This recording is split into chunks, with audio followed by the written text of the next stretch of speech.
Hello everybody, a very warm welcome to this special edition of Talking Business Weekly with me, Aaron Heslehurst, coming to you from Long Beach, California. Let's go and take a look at what's on the show. A flight full of dollars, that's right. The airline industry is on course to return to profit this year after the turbulence of COVID. So, we're going to find out how they're investing that cash in the next leg of our journeys. Holy cow! From virtual reality to robot wheelchairs, we're here at the Airline Passenger Experience Expo to find out what airlines are doing with the latest technology and innovations to help us enjoy our flights. I'm going to be sitting down with one of the most influential figures in the industry, the big boss of Qatar Airways, to hear how he's expanding his network to meet our soaring demand for travel. And have you ever wondered what it's like up the front of the plane? Well, Lufthansa is showing it all off in virtual reality. So we're going to find out how the latest tech is cutting costs and changing our onboard experience. Plus, shaping the future of flight, the big boss of JetZero tells me how a radical redesign of the actual planes that we fly in, along with millions of dollars from the US government, could drastically cut the amount of pollution from flying.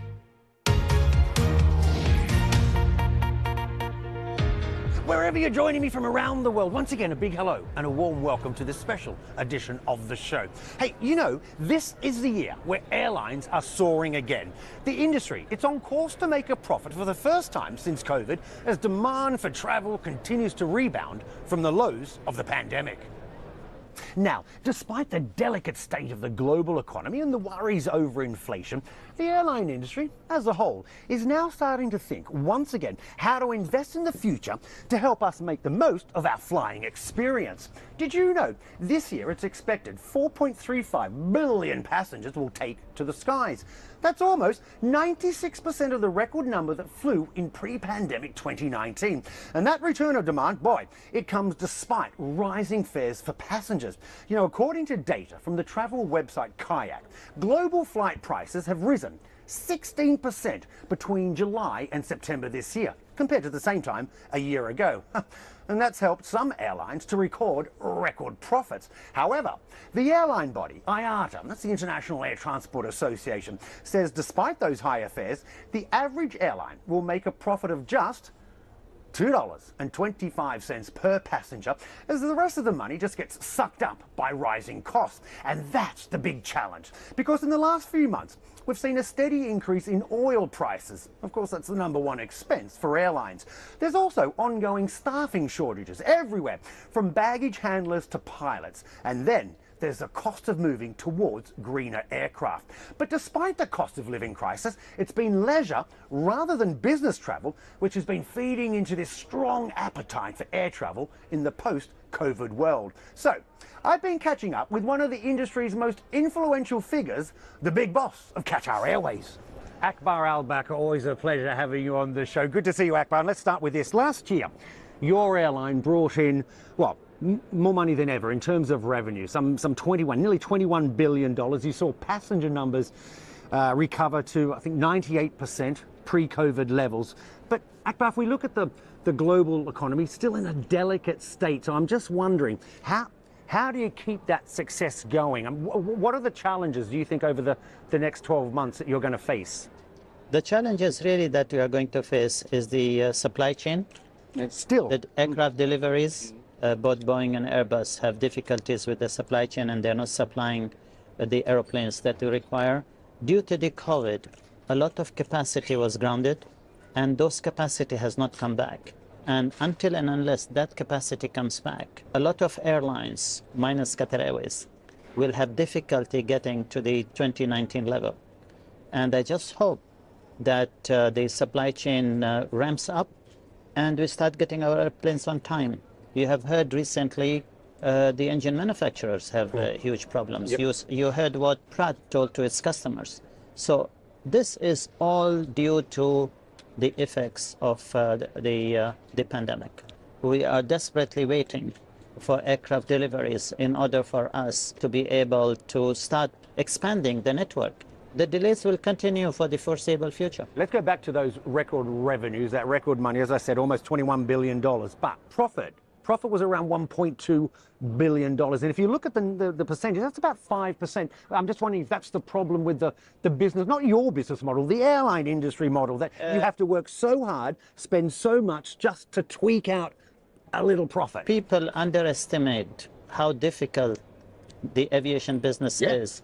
And people, they don't realize, they always want lower and cheaper ticket fares. They don't realize that we work with so little margin. And for us, it is the economies of scale, the volume we carry. And that 5% makes a substantial amount for us if we can keep that 5%.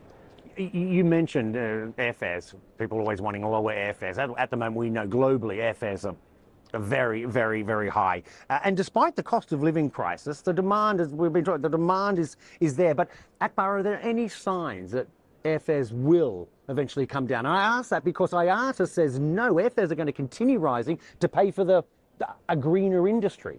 Yes, IATA is right. As sustainable aviation fuel is introduced, the airfares will have to go up because there is a lack of the fuel, sustainable fuel. The oil industry are not investing enough to give the kind of volumes that we would require. In addition to this, that as long as the capacity is reduced with the delays in aircraft deliveries, the airfares will remain high for the foreseeable future. Your neighbours, Saudi Arabia, are launching a new airline, Riyadh.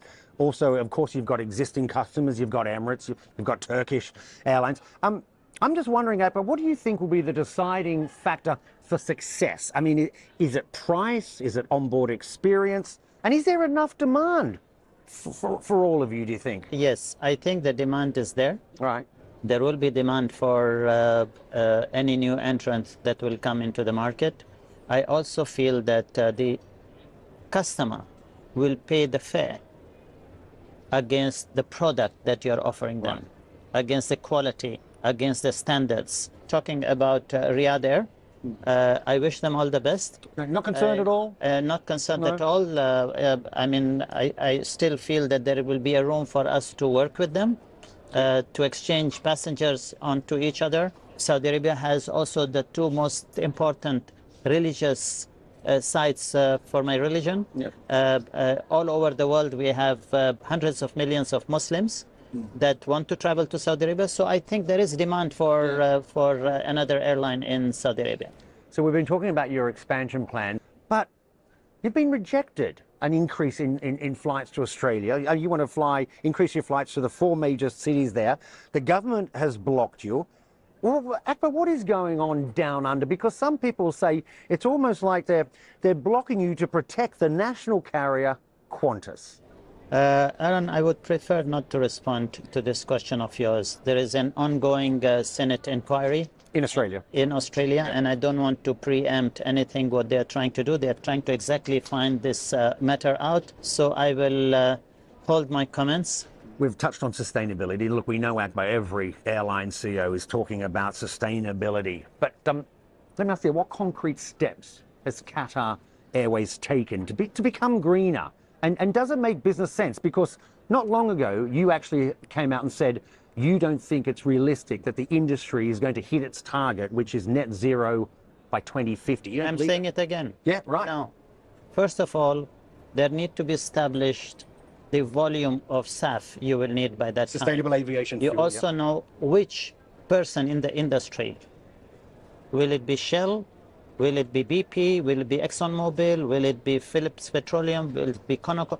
Which of these companies have undertaken to produce mass sustainable aviation fuel? None of them. Why don't they make more? What is the issue? Well, because I'm not an oil industry expert. I think they have so much investments in hydrocarbons already, and they want the return on investments. The price is exorbitant, nearly 4 or 5 times the price of a normal aviation fuel. And unless you don't get the economies of scale, you're not going to reduce the price. But and unless you don't do that, airlines will struggle to get SAF. And if we get, we'll have to pass the airfare increases to the passenger. Akbar Becker, always a pleasure. Thanks for your time. I'll talk to you soon. So, when you're booking your airline ticket, do you ever wonder what it is you're getting for your money? Or have you ever been curious to know what it would be like to splash the cash and move up to the front of the plane? Well, I tell you what, the German giant Lufthansa, it's working on technology that might just let you do that in the next few years. So, I decided to catch up with the man whose job it is at Lufthansa to work out what our onboard experience is going to be like on long-haul travel. Bjorn Becker, a real pleasure to have you on the show. And Bjorn, I've got to tell you, let's be frank, you haven't done much with your stand. Hey, Aaron, first of all, welcome to the Lufthansa Allegris booth. And this is what you see here. You just don't see it physically, you see it virtually. So this is all about VR? This is all about VR. This is going to let me get on board your new planes and see your new products. Let's try it out. Okay, I'm going to put this on. I'll see you in a second. Well, here I am, believe it or not. I mean, the virtual world, but I'm actually sitting on board Lufthansa's Allegris business class product. And I have to tell you, I haven't done a lot of VR, but this is pretty much as real as it gets. I mean, I'm looking, you've got buttons around here that do things. I want to eat, let's bring up the tray. It's a dining tray. Here's the dining tray. This is quite phenomenal. Let me open this cabin door. So it's a private cabin, by the way, as they pretty much are nowadays. But there you are. This is pretty darn realistic, I have to tell you. Absolutely. It's this kind of immersive experience we want to bring to our customers, to our crews, to everybody. And Bjorn, I can only imagine, and you tell me, but when the product is on board the planes, that something like this will surely help your bookings from people who may not fly up the front of the plane, who will think, hey, let's splash that cash and move up, because you actually are seeing everything. Absolutely. I mean, that's what it's all about. You want to know and want to understand what you're paying for and what you will experience. And this is a perfect way to experience it for passengers, but also for crews and for all the others to experience it even before you can experience the product physically. Is that the idea behind this technology? Is to improve and to increase your bookings? At the end of the day, obviously, yes. It's one of the aims. Yeah, okay. Crew. You're training something like 18,500 Lufthansa crew to work on board, which is it means you don't have to take a plane out of service so they can practice on the plane, right? or a mock-up. We are training Lufthansa and also Swiss crews on the new product, and as you can imagine, if you want to train so many people, you have to have a scalable method. Yep. And training only on physical seats is not really scalable. So that's a perfect way to do it, in addition to the physical training. Okay, now I'm actually literally going to step out of this. Bjorn, what am I doing here to see? I switched to cabin, right? Yeah, if you switch to cabin, you will experience like a full-blown A350 business class cabin. Holy cow. Viewers out there, I am on board. This is an Airbus 350 mock-up, right? Yep. With the and look at this. And you can see all the different seat types we offer, with the choice we offer for our customers. Yep. With the business suite you have just been sitting in, our extra space seat, right, where you're now looking to. This is important, showing these sort of cabins, because, again, we know that the premium bookings post-COVID are up, and they're not up because of corporate travel. They're up because of leisure travel. Absolutely. In some cases, like 20% compared to. And people want to understand what they are paying for and what they get for it. Okay, well, it would be remiss of me not just to have a look into first class. I'm just going to play with some buttons here. Big dining table. Wow, there you go. And this is all part of, I mean, Lufthansa has spent many, many billions. Yes, the new Lufthansa Allegris is around about almost 3 billion euro we're spending on around about 150 aircraft we're equipping with that, more than 40,000 seats. It's a phenomenal experience, and I wish you the best of luck. Can I shake your hand in? There we go, I've got it. That's weird. Thanks so much, Aaron. Bjorn Becker, I really appreciate it. Thank you so much, my friend. Thank you. Cheers. Now, however good your experience is on board a plane, for many, the most arduous part of flying is getting through the airport. And so it's little surprise that it's an area that's seeing a growing amount of innovation. So I've been checking out some of the latest tech to make our flights just a little bit smoother. Well, here's one. You know, airports, like many industries, are still suffering staff shortages post-pandemic, and that means fewer people around to help, well, smooth out your journey through the airport. And one group in particular suffering are, well, those that need a little extra help getting from check-in to their flight. But a Tokyo-based company is, well, they're doing this. They're reinventing the wheelchair and making them autonomous. Let me catch up with Justin Gagnon from Will, the company behind this. Justin, good to see you. It's still doing its thing, but what's the technology behind this? We 3D digital map an entire airport. Wow. And then on the device itself, there's LiDAR sensors, so it knows where it is, it knows where there's people. It'll move around obstacles if it needs to while it takes somebody to their gate. So I'm going to stand up and come around here, and I'm going to take my bag because it's got a place for your bag. So you're still going to need somebody to put a person in the chair and then take them out to the other end. You say you still need people. Well, so what we hear from airlines these days is about 70 to 80% of the request for wheelchair service at airports. People do have some mobility to be independent enough to stand up on their own, walk through security, walk the jet bridge perhaps. So this would be a great solution for those folks. Well, the people that really need that one-to-one service can still get that service from the airlines. And I don't know if we saw, but as soon as I stood up, the chair went back to its home. Yeah, so it's going back to pick up another passenger. You know, those staffing shortages have also been at the heart of the baggage problem, which has plagued the airline industry as it bounces back from the pandemic. And look, let's be frank, when they lose our luggage, it's a pretty miserable experience. But one of Europe's biggest research institutes is planning to roll out the answer to airports all around the world. So let's catch up with one of the brains behind this thing, Leon Ziebel-Achenbach. Leon, what's so good about this bot? Well, it's the most flexible, smartest, fastest, and cutest robot you can find. And what makes this better, Leon, than a human baggage handler? Well, it won't be injured. Oh, it's the injuries, right? Yeah. Yeah, you don't have accidents, you don't have injuries. It can lift the casual weights of luggage. And look, you're not rolling it out just yet, maybe in a couple of years' time, but could something like this be cheaper than the yearly salary of a baggage handler? It will definitely be, yes. You could probably buy two in comparison to one worker. And Leon, you must have airports knocking at your door for this. Yes, all around the world. For example, Munich airport, but even other ones. So big airports, small airports, regional airports? Yes. So it seems machines are taking over our airports, but check this out. This is a store where you literally walk in, grab your stuff and walk out. No waiting in line to pay at the till, all thanks to sensors, cameras and a lot of technology behind the scenes. Let's talk to John Jenkins from Amazon. John, good to see you. You've got these stores, Amazon stores all around the world, 150 locations.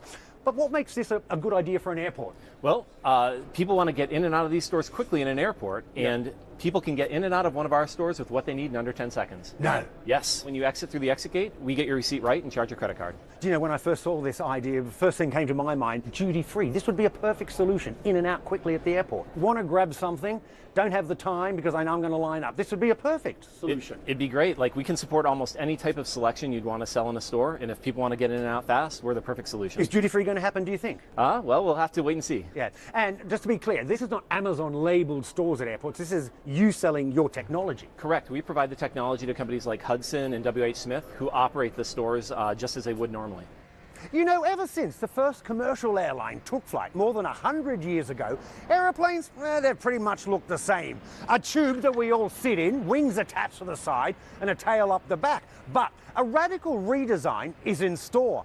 JetZero, they're based right here in Long Beach, California, recently announced its plans to build something called a blended wing body plane. So I caught up with its big boss. Tom O'Leary, a real pleasure having you on the show. And also, thanks for giving me your first television interview. Just for the uninitiated, Tom, we can see the picture here, but so we can see what it looks like, this blended wing, but just explain it. Explain the benefits of this radically new aircraft. The benefit right off the bat is 50% less fuel burn and emissions. 50%? 50%. Wow. Yeah, and so what the airline industry or what jets have been doing for the past 50 years or so is working with tube and wings and solving for thrust, right? More efficient engines. That's great. We've come a long way. But really the fundamental properties of this aircraft design is that we're solving for lift, weight, and drag, right? So we have a lifting body aircraft, which has less drag and which also has less weight. But see, what gets me, Tom, is this concept has been around for decades. Mm-hmm. I talk about nearly 100 years of commercial aviation, and the plane really hasn't changed. Why did we go with something like that when this has been around for decades? Well, certainly the advent of all composite aircraft is probably the biggest thing. That's the material that we have. It's a great enabler of this particular shape. So we can build this shape, which is more efficient. What the world needs right now most is a step change in aviation. And that is exactly what this new airframe can provide. And let's be frank, we know that the biggest problem, one of the biggest problems the industry has is the fingers being pointed in terms of sustainability. Yeah. Climate, change, etc. They point at aviation and like, you're the villain here. Exactly. Am I right by saying we talk about a step change with this aircraft? Yeah, the first big thing is flight shaming is not the answer. Yeah. Wagging fingers at folks and saying, "Oh, you're bad for doing the thing that we're all doing right now." Yeah. That's just not the answer.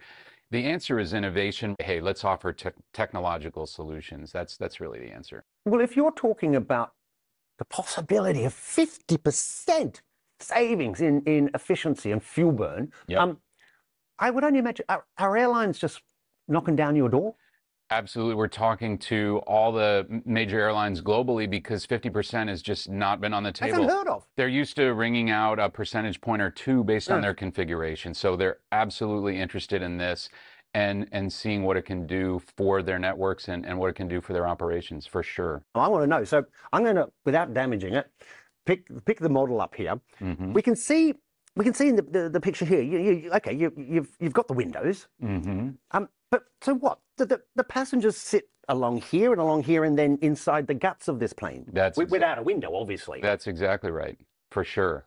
Do we know? I know it's only early days, but do we have any idea what sort of passenger experience you'll get being on board this? Yeah, this is going to be a different shape of an aircraft, and so it gives us an opportunity to focus on all the improvements that shape enables, right? So from the front of the aircraft, the windows are basically forward facing all the way to the aft of the aircraft, where we can create a more spacious environment. The possibilities are, amazing.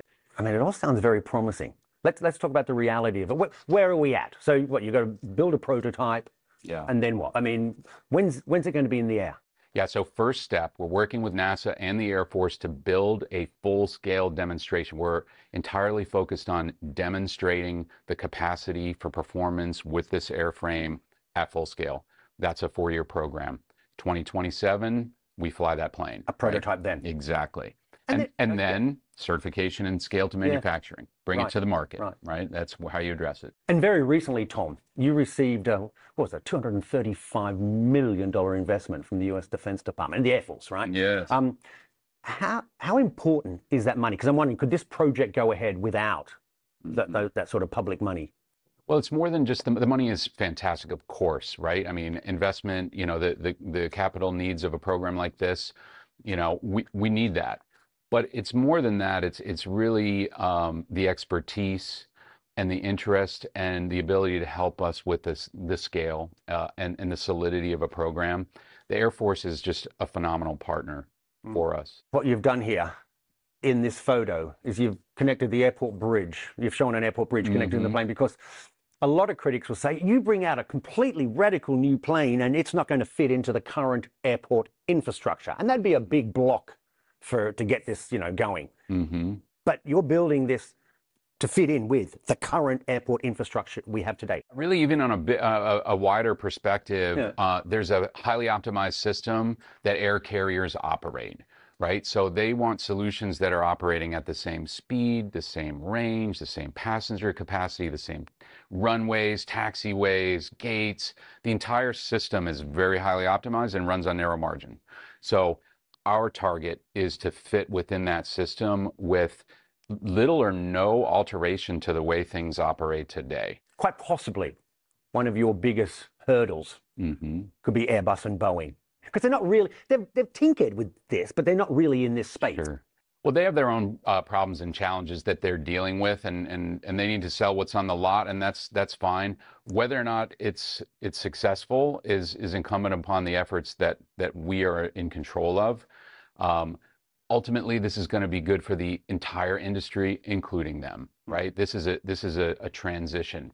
Just like we saw with SpaceX and the entire space industry, we've seen with Tesla and the entire automotive industry making a transition. A little spark doesn't just help the one who lights the spark, it helps the entire industry. So we're happy about that, and we think they will be too. Cost-wise, once this gets up and running, I know we're still a bit away from that, but would it be a similar cost for an airline? I'm talking about to the current cost of planes, you know? Too early now to talk about the price of the aircraft. However, the cost has to fit within their current cost structure. That's part of fitting into the existing system. So we look at that in terms of total cost of ownership. And Tom, let me end on this. I mean, it's fair to say, you've been working on this for years as well, that this is your dream, this is your passion, and that you will, I'm assuming, do everything humanly possible to get us on board one of these planes in the not too distant future.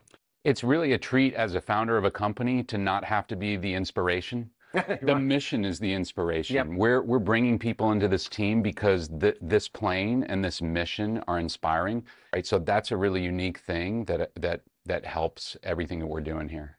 Well, on that note, Tom O'Leary, a real pleasure. I'm going to track this. I want to chat with you in a year's time and just follow this project. Good luck with everything. Thank you so much. Well, that's it for this week's special edition of the show from Long Beach, California. I hope you enjoyed it. Don't forget, you can keep up with the latest on the global economy on the BBC website or the smartphone app. Of course, you can also follow me on X me. I'll X you back. You can get me at BBC Aaron. I'm in London next week. I'll see you then. Bye-bye.